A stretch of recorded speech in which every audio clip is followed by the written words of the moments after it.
Já, góðan daginn og velkomin á þessa kynningu á ársfjórðungs uppgjöri Hampiðna fyrir þriðja ársfjórðung. Ég heiti Hjörtur Ellensson og hjá mér situr Emil Viðar Eyþórsson, fjármálastjóri, og við ætlum að kynna fyrir ykkur uppgjörið. Nú,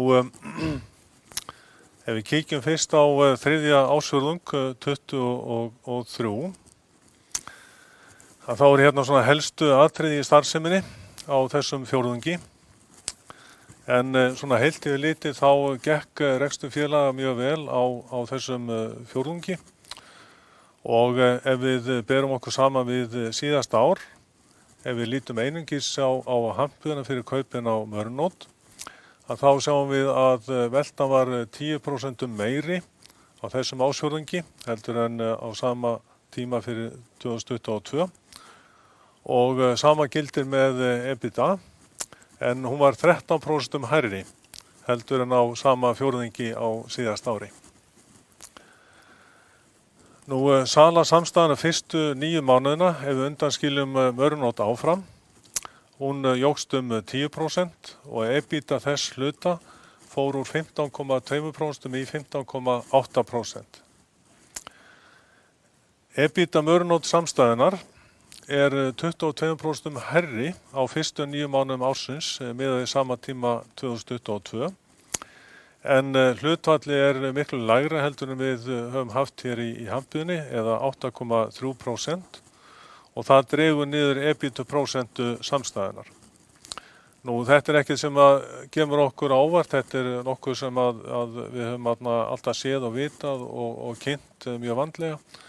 Og það er okkar verkefni á næstu árum að ná þessari prósentu upp og saman með Hampiðni þá ættum við að geta náð þessu hærra upp heldur en þessa prósentu sem við erum að horfa á þarna 15,8. Og stefnan, eins og við kynntum í fjárfestakynningum, að eftir tæp 5 ár að þá ætlum við að ná á bilinu 16,5 til 17,5% í EBITDA.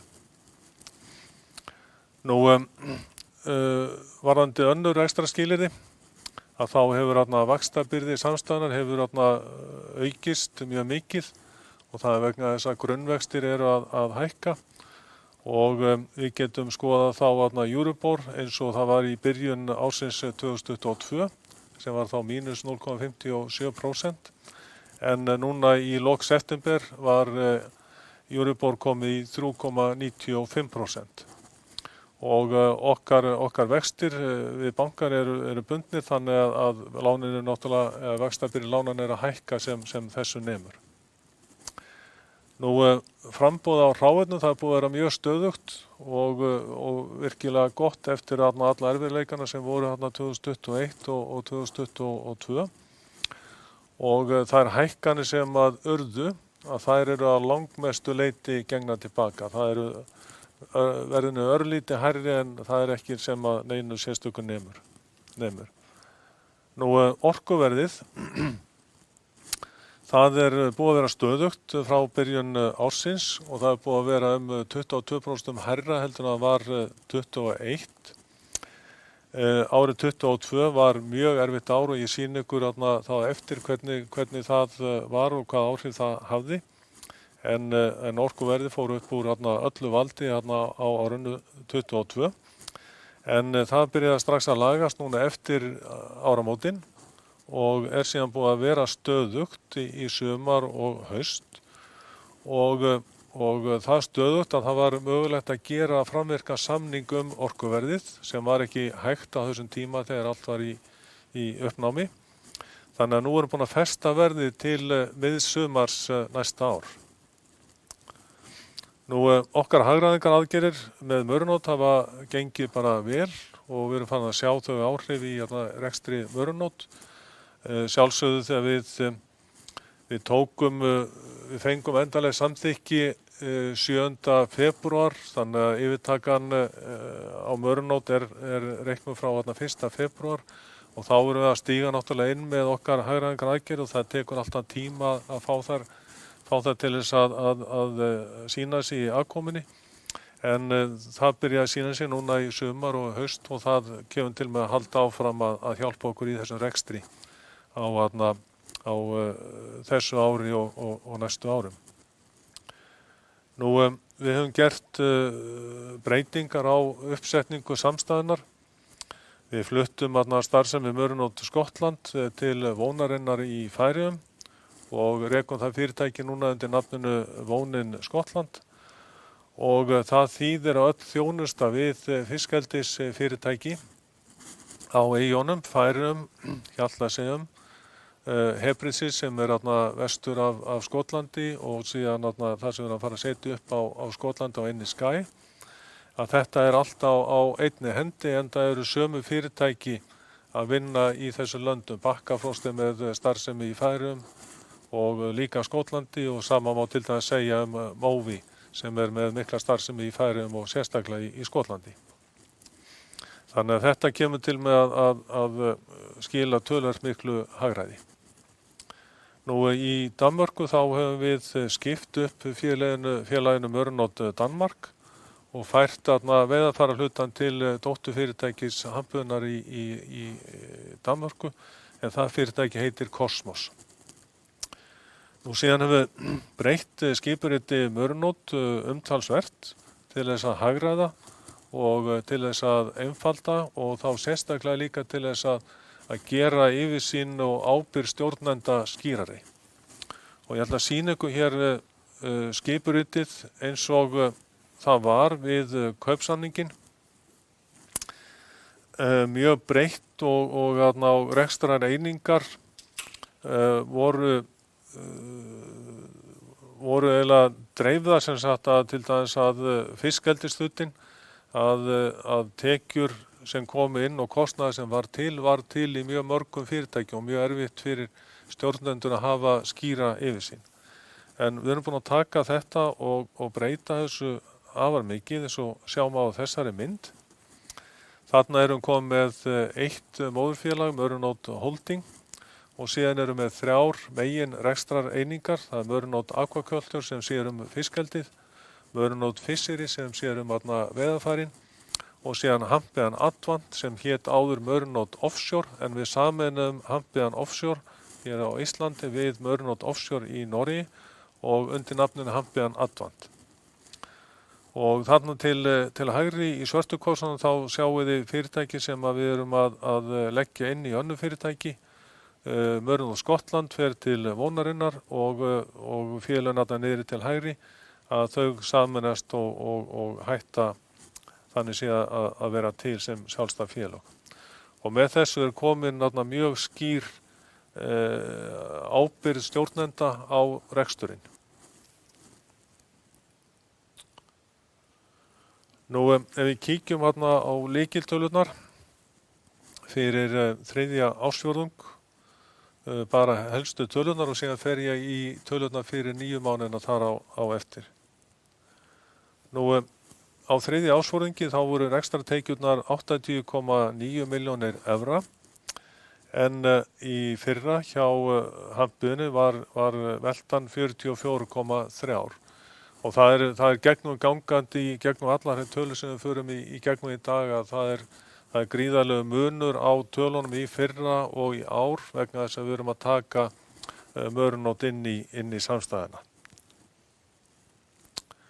Nú EBITDAn var á þessum ársfjórðungi 9,2, var í fyrra 6,7 tæpar. Hagnaðurinn, hann var 3,5 milljón og í fyrra var hann 3,4. Og það sem náttúrulega býta dálítið í hagnaðinn eru náttúrulega vaxtagjöldin sem ég var að tala áðan. Ef við skoðum síðan fyrstu 9 mánuðina á þessu ári, að þá eru rekstrartekjurnar 247,1 milljón en var í fyrra 139,1. EBITDAn er í dag 30,6 tæpar, var í fyrra 21,2 en á þessu ári þá erum við að taka á okkur töluverðan kostnað vegna kaupana á Mörunótt. og þessi kostnaður nemur 1,7 milljón evra sem hreinn einskiptis kostnaður. Þannig ef við tökum hann út og skoðum síðan aðlagaða EBITDA að þá yrði hún 30,3 tæpar, 32,3 tæpar. Nú hagnaðurinn á fyrstu 9 var 11,4, var í fyrra 11,7, en þar spila líka þessi einskiptiskostnaður stórt hlutverk og ef við leiðréttum fyrir þessum einskiptiskostnaði að þá aðlagaður hagnaður 12,8 tæpar. Og þegar við tókum við Mörunót að fyrirtækið búið að vera í erfiðum rekstri og hefur ekki skilað góðri afkomu og það hefur alltaf verið stefna okkar að reyna að halda þeim rekstri á núllinu í ár. Það var sem sagt markmiði í byrjun og það ennþá markmið og ég held að við séum bara mjög nálægt því að halda rekstrinum á núllinu þannig að hann hafi ekki sem sagt áhrif á afkomu hampuðunar í neðstu línunum. Nú heildareignir hafa vaxið rúmlega 200 milljónir, núna 496,7 milljónir evra, voru í fyrra 295,5. Eiginfjárhlutfalli sem var 51% í lok síðasta árs, það 55%, mjög sterkt eiginfjárhlutfall hjá okkur. Birgðirnar hafa vaxið eðlilega vegna sem við erum að taka Mörunót inn og þær núna 126,6 en voru áramótin 90,2. Það voru sem sagt birgðir hampuðunar í lok síðasta árs og ef við skoðum hvernig þær birgðir standa núna í lok september að þá þær 86,1 þannig að okkur tekist að lækka birgðaverðmætið tæpar 4 milljónir og birgðir í lok síðasta árs bæði hjá hampiðinu og Mörunót voru háar og það kom til út af öllum þessum vandamálum með aðgengi að hráefnum og verðum á hráefnum. Þannig að fyrirtækin okkar þau byggðu upp öryggislagera og til samans þá hækkaði birgðaverðmæti innan samstæðan töluvert mikið og það svona eitt af okkar verkefnum í ár og næsta ár að ná þessu niður. Nú handbært fé núna í lok september var 58,6 milljónir, var í lok 22 12,5 og þarna eins og Emil kemur til með að sýna á eftir, þarna að koma eins og satt hlutaféð sem við fengum inn í júní. Og síðan vaxtaberandi skuldir nettó, þær 110,4 en voru áramótin 98,3 og þarna kemur náttúrulega á móti handbært fé sem að ná skuldastöðunni, nettó skuldastöðunni svona mikið niður. Nú ef við förum nánar í rekstrarreikningin á þriðja ársfjórðungi að þá sjá aftur þessar tölur, salan 80,9 og var í fyrra 44,3 og framleiðin 24,3 en var 15 milljónir, aukningarna 9,4 og þarna kemur dálítið áhugaverð prósenta fram að í fyrra þá var framleiðin hjá okkur 33,8% og núna 30,1% og þetta vegna þess að framleiðin í Mörunót miklu mun lægri heldur en hjá hampiðinni og þetta náttúrulega það sem við þurfum að taka á til þess að eitt af því sem við þurfum að taka á til þess að ná upp EBITDA prósentu Mörunót í framtíðinni.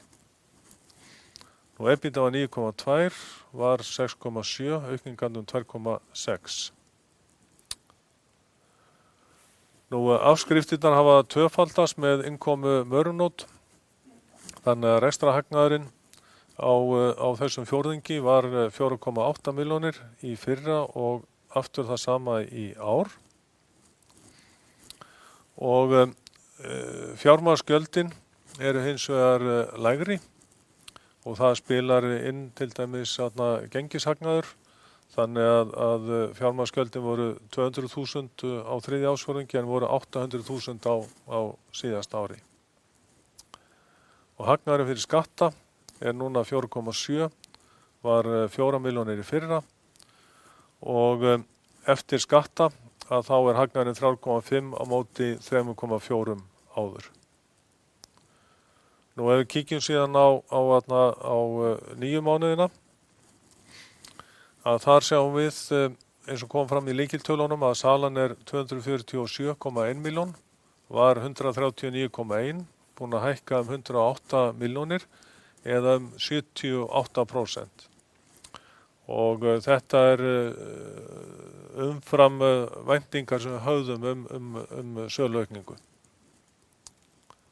Og hérna sjáum við súlurit sem að sýnir söluna fyrir allt árið frá 2005 til 2022 og síðasta súlan hún sýnir einungis 9 mánuðina á þessu ári. Nú þarna sjáum við framleiðslukostnaðinn og sem framleiða prósentuna 30,5 núna í ár á móti 32,3 í fyrra. Og rekstrakostnaðinn sem að hefur líka náttúrulega aukist með innkomu Mörnótt 43,1 var 23,5 í fyrra og hluti af þessum rekstrakostnaði er til dæmis orkukostnaðurinn og hérna sjáum við súlurit yfir hvernig orkukostnaðurinn hefur þróast undanfarin ár. Að 2021 þegar að allt var í góðu jafnvægi að þá vorum við að greiða í Litháen og við erum að nota langstærsta hlutan okkar orku í Litháen í verksmiðjunum okkar þar.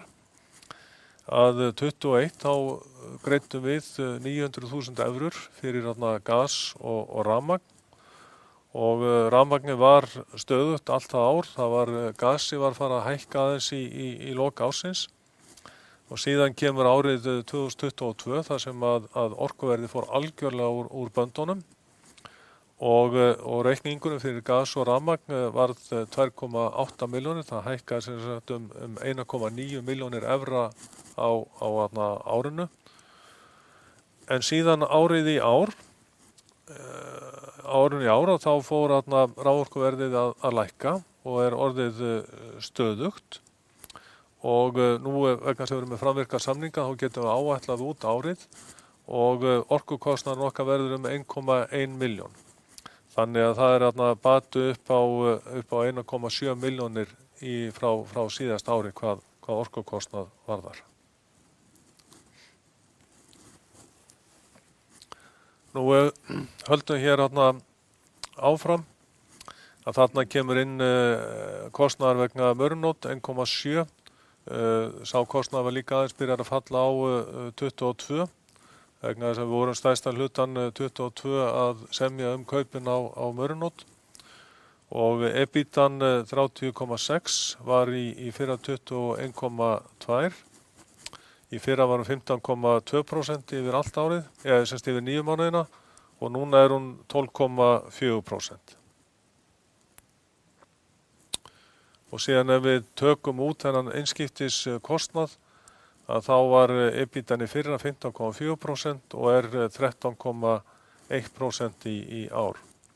En eins og þið munið þá var í byrjun, þá sagði ég frá því að EBITDA Mörnótt var í 8,3% og það er að draga niður heildarprósentu hampiðunar.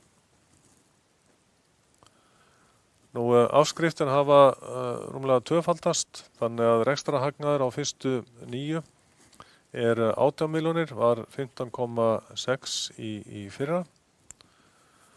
Og þarna sjáum við fjármagnsgjöldin sem eru töluvert hærri heldur en í fyrra, 3,7 milljónir á móti 1,5 fyrstu 9 mánuðina í fyrra. og síðan hagnaðurinn fyrir skatta er 14,3, var 14,2. Eftir skatt þá er hagnaðurinn 11,4, var 11,7 í fyrra. En ef við tökum síðan út þessi áhrif að innskiptiskostnaðinum, að þá er aðlaður hagnaður 12,8 milljónir. Síðan kemur hér greining á EBITDA á samt hagnaði og sjóðstreymi og Emil ætlar að taka við og fara yfir nokkrar glærur.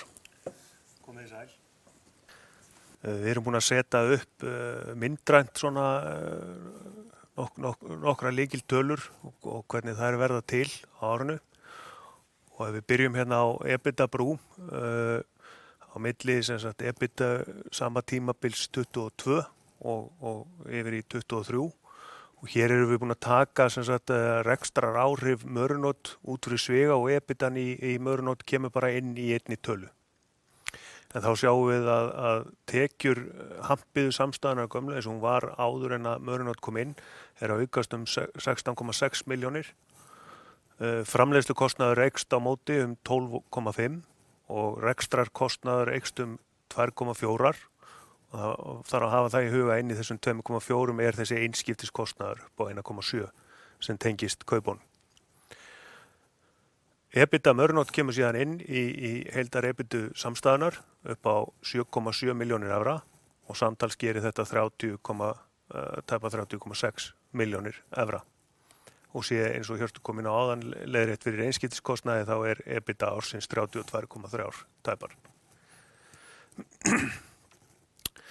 Við erum einnig búin að brúa hagnaðinn frá hagnaði sama tímabils árið 2022 yfir í hagnað 23 og hér eru tölunar eins og það birtast í samstæðureikningnum sem sagt með Mörunótt inni að þá er EBITDA á milli tímabilina aukast 9,3 milljónir.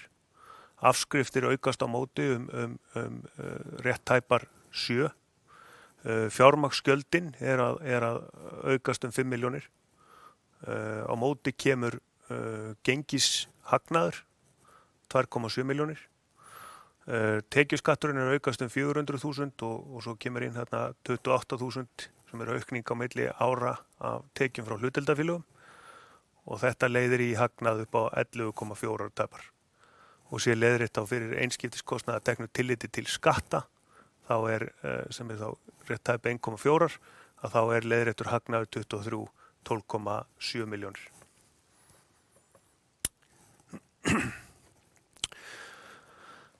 Við erum einnig búin að taka sjóðstreymið og setja það upp myndrænt hvaða liðir það eru sem er að breytast og handbært fé í upphafi árs var 12,5 milljónir. EBITDA ársins 30,5 til lækkunar koma breytingar á rekstratengdum eignum og skuldum upp á 374.000. Vextir, skattar og arður 10 milljónir til lækkunar og svo eru fjárfestingar hreyfingar til lækkunar upp á rúmar 14 milljónir evra.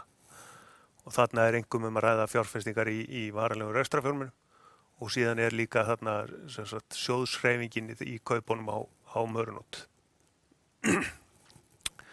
Á móti kemur þá innborgað hlutafé sem að kom inn í júní upp á 71,7 milljón evra og til lækkunar afborganir langtímalána sem á fyrstu 9 mánuðum ársins eru tæpar 32 milljónir. Greiddur arður 6,7. Inn kemur jákvætt sem sagt handbært fé eins og það var við kaupin þegar við tökum við Mörunótt upp á 7 milljónir og svo er gengismunur af handbæru fé 38.000 og þetta leiðir í 58,6 milljónir evra sem er staða handbærsfjár í lok tímabilsins. Ég ætla aðeins að labba líka með ykkur í gegnum efnahagsreikning samstæðunar. Það eru töluverða breytingar að eiga sér stað á megninu til skýrastar með tilkomu Mörunótt inn í samstæðutölunar. Varanlegir rekstrarfjármunir eru að aukast 59 milljónir hjá okkur, fara úr 108 milljónum í 167. Þarna er megin skýringin sem sagt tilkoma Mörunótt og inn í reikningana hjá okkur. Óumneslegar eignir fara úr 46,8 upp í 75 milljónir, eða aukningum 28,4 milljónir. Staðista skýringi þarna er viðskiptavildin sem var í reikningum Mörunótt þegar við kaupum þá. Í í móðurfélagi Hampiðunar ekki að myndast mikil viðskiptavild út á kaupunum. Kaupin eru nálægt bara eiginfjárvirði Mörunótt samstæðunar sem var þegar við kaupum, en inn í Mörunótt samstæðunni var töluvert af viðskiptavild eða óefnislegum eignum.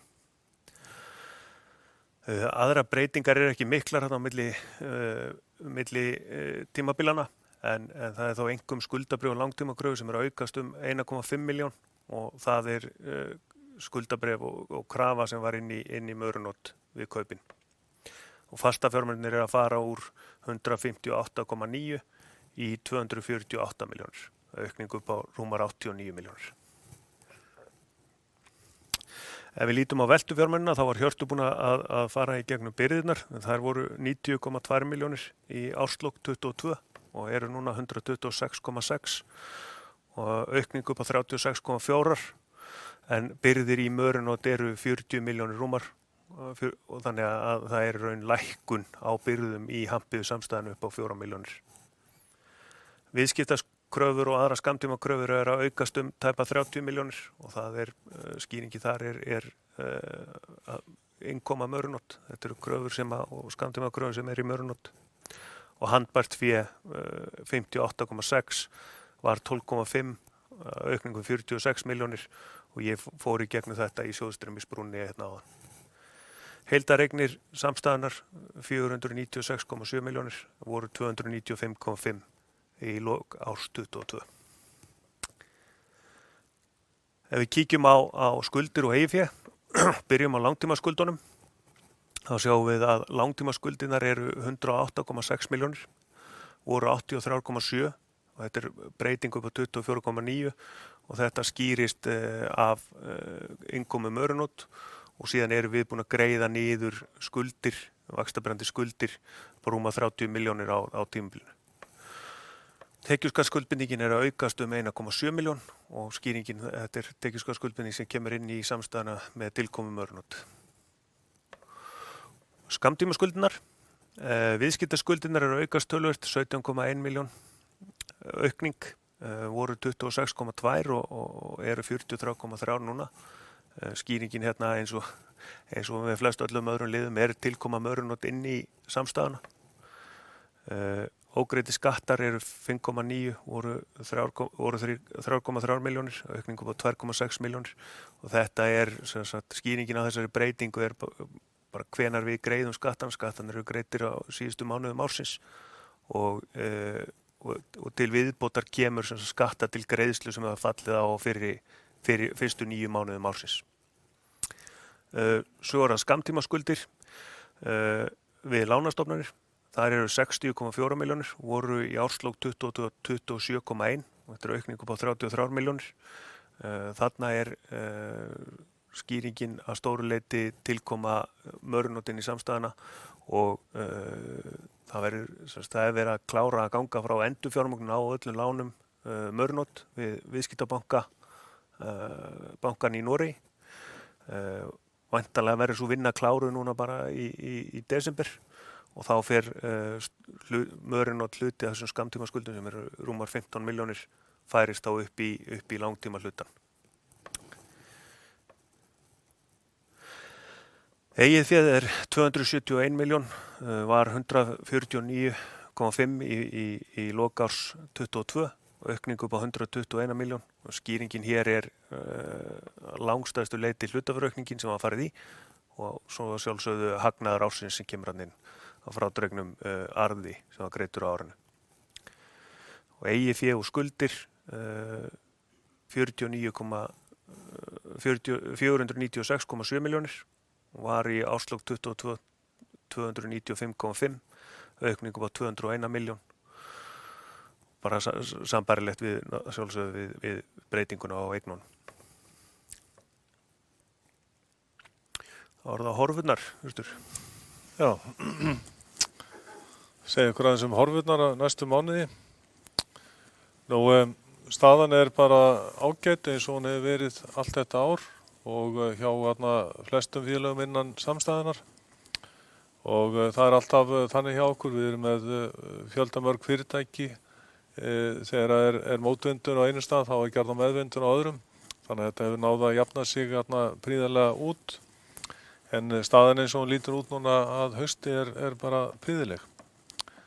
Nú, við erum að byrja að byggja upp í Litáen. Það þarf að bæta við húsnæði bæði hjá Hampiðan Baltic og Vonin Lithuania. Og meðan að við erum að vinna þau verkefni og koma heim að stað, þá erum með hlutafé sem við fengum innborgað í júní á reikningi hér á Íslandi á mjög góðum vöxtum. Og síðan komum til með að draga það út þegar kemur fram á næsta ár. Nú, það er hagræðingar aðgerðir sem snúa að mörnót. Að það er að skila sér sterkar inn eftir sem að líður á haustið og veturinn og síðan á næsta ári. Eins og ég nefndi þá erum búin að festa orkuverðið þannig að það er ekki að trufla okkur fram á næsta sumar. Og hráefnin eru stöðug og frambúðir í góðu lagi. Og svona heilt yfir þá er bara staðan prýðileg og ef ég segi nokkur orðum hvernig þetta hefur gengið með mörnót þá get ég ekki annað sagt en að þetta hefur gengið alveg prýðilega. Eiginlega það sem við höfum búin að sjá fyrir hefur gengið eftir og einhver þá hefur svona fengið svona verið meira jákvætt sem við fengið að sjá heldur en neikvætt. Við náttúrulega alltaf þegar við keypt fyrirtæki þá býst maður við að sjá eitthvað sem er neikvætt en það er ekki verið þannig hjá Mörnót. Við gerðum okkar vinnu greinilega mjög vel þegar við vorum að skoða fyrirtækið og það sem við séð á eftir er bara jákvætt og kemur til bóta hjá okkur. Þannig að við bara lítum bara mjög bjartsýnir fram á veginn. Nú, þetta var nú síðasta glæran og ef það er einhverja spurninga þá endilega spyrjið þið og þeir sem er ekki hér í salnum geta sendt inn spurningar á fjárfestatengsl@hampiðan.is og það verður síðan lesnar upp eftir því sem að berast.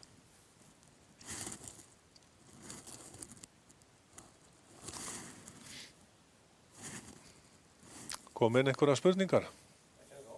Nei.